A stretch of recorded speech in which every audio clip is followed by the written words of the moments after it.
Assalamualaikum warahmatullahi wabarakatuh. Apa kabar anak-anakku semuanya? Semoga selalu diberi kesehatan dimanapun dan kapanpun kita berada.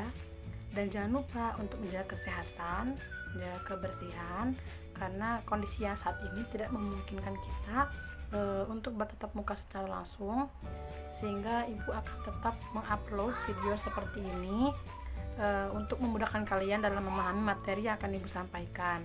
Untuk memulai pertemuan kita pada hari ini, marilah kita buka dengan bacaan basmalah bersama-sama. Bismillahirrahmanirrahim.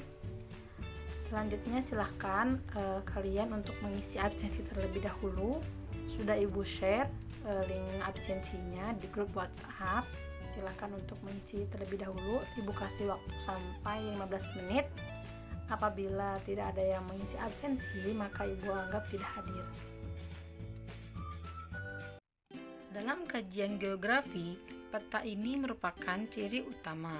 Peta tanpa geografi dapat berkembang, geografi tanpa peta tidak dapat berkembang. Artinya, peta digunakan oleh semua bidang kajian, tidak hanya geografi. Tetapi apabila geografi disajikan tanpa peta, maka tidak akan lengkap.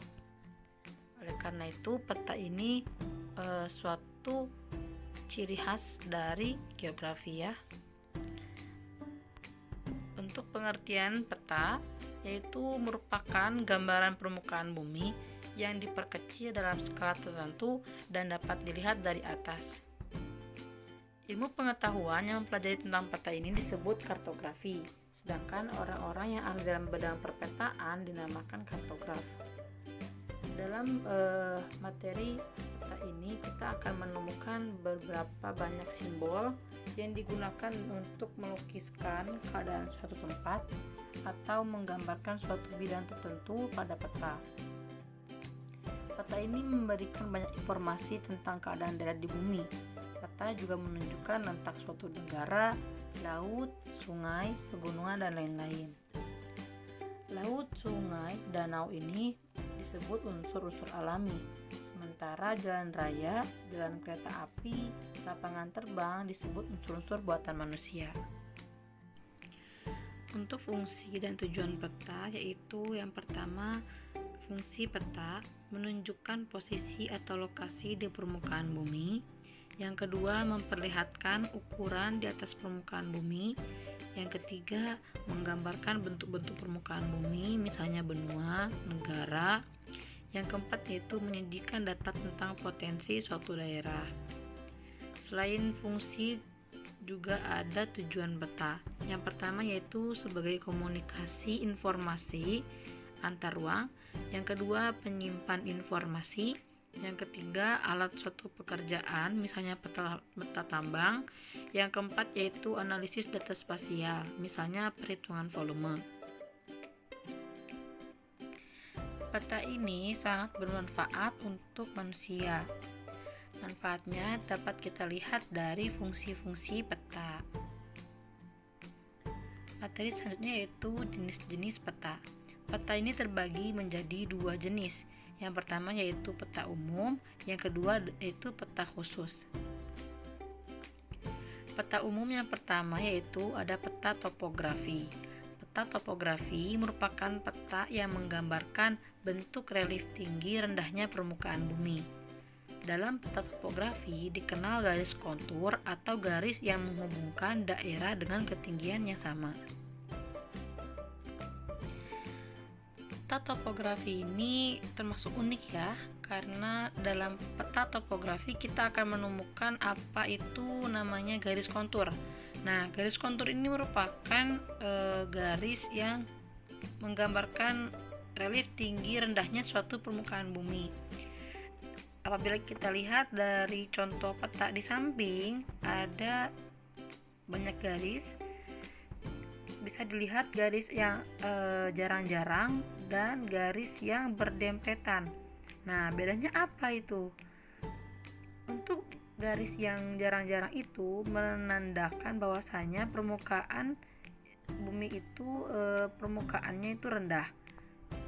Berbeda dengan garis yang saling berdempetan, itu menunjukkan bahwa ketinggiannya itu sangat tinggi atau bisa disebut dengan jurang ya. Jadi seperti itu untuk peta topografi. Nanti juga kita akan ada hitungan untuk kontur nanti ya. Kita lanjut untuk yang kedua, yaitu peta korografi. Nah, peta korografi ini merupakan peta umum berskala sedang yang berisi ketampakan wilayah sebagian dunia. Contohnya yaitu peta Indonesia. Untuk peta korografi ini yaitu peta sebagian wilayah dunia. Jadi misalnya nih ya, Ibu, bagaimana dengan peta Amerika Serikat? Itu peta apa, Bu? Itu peta korografi. Ibu, bagaimana dengan peta benua?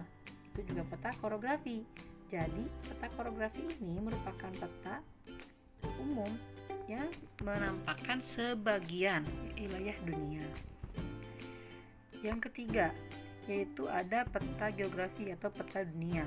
Nah, mudah sekali ya untuk melihat peta dunia, karena peta dunia ini merupakan peta umum berskala kecil yang menampakkan secara umum atau secara global. Jadi peta dunia ini menunjukkan seluruh bagian wilayah dunia. Nah, itulah ketiga peta dari bagian peta umum ya. Ada 3 tadi, peta korografi, peta topografi, dan peta dunia.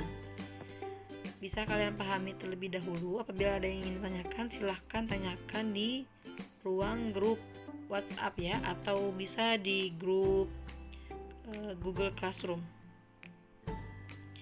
Nah, sekarang lanjut untuk yang kedua, ada peta khusus. Tadi kita sudah membahas tentang peta umum. Yang sekarang yaitu peta khusus, atau bisa disebut yaitu peta tematik. Nah, peta khusus ini merupakan peta yang menggambarkan ketampakan khusus pada daerah tertentu. Contohnya ada peta pariwisata, ada peta tambang, peta iklim, peta vegetasi, dan peta-peta yang lainnya. Apa bedanya dengan peta umum yang tadi? Tentunya peta umum atau peta khusus ini sangat berbeda. Peta umum yang tadi itu menunjukkan suatu keumuman ya, umum. Jadi tidak ada kekhususan tertentu. Berbeda dengan peta khusus ini. Peta khusus ini menunjukkan suatu kekhususan yang menggambarkan suatu daerah.